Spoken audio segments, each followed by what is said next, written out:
Good morning! Ayan, nagluluto na po ang aking anak ng aming almusal.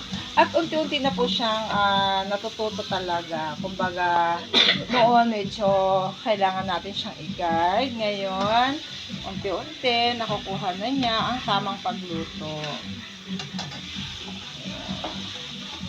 Nagluluto naman siya ngayon ng tosino. Medyo hindi pa po niya abot yung kalan eh. Kaya ayan siya. Magaling-galing naman ang anak ko. O, balik ta rin. Yes, I'm doing it. Galing.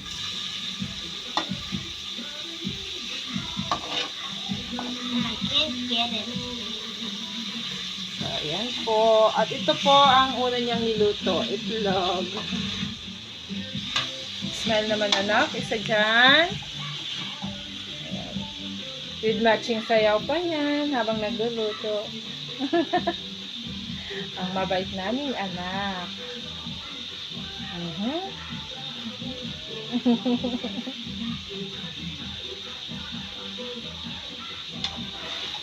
Ayan, halo uli. Tignan mo anak kung luto na yung nasa ilalim, din babalik-balik ta rin mo ha. Opo. Ako. Pag nag-golden brown na siya, pwede mo na siyang Ilagay sa patong mo. Opo. ng itlog. Ihalo mo na lang na kung sa itlog, ha? Ako.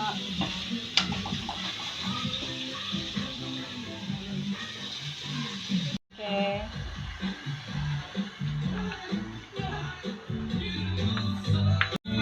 Aming little chef. Oh, nakaluto na ulit siya. Very good! Clap, clap!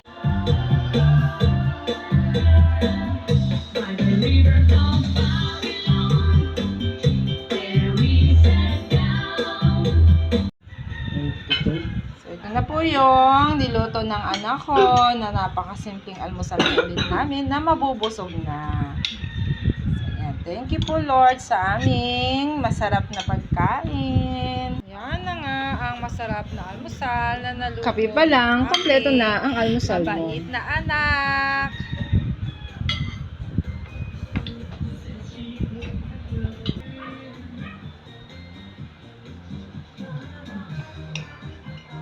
Yan. Ang niluto ng aming anak, tosino. Actually, unti-unti po nagiging mahusay na siya sa pagluluto.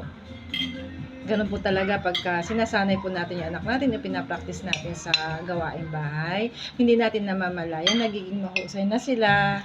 Ayan, di ba? Pakinabang na.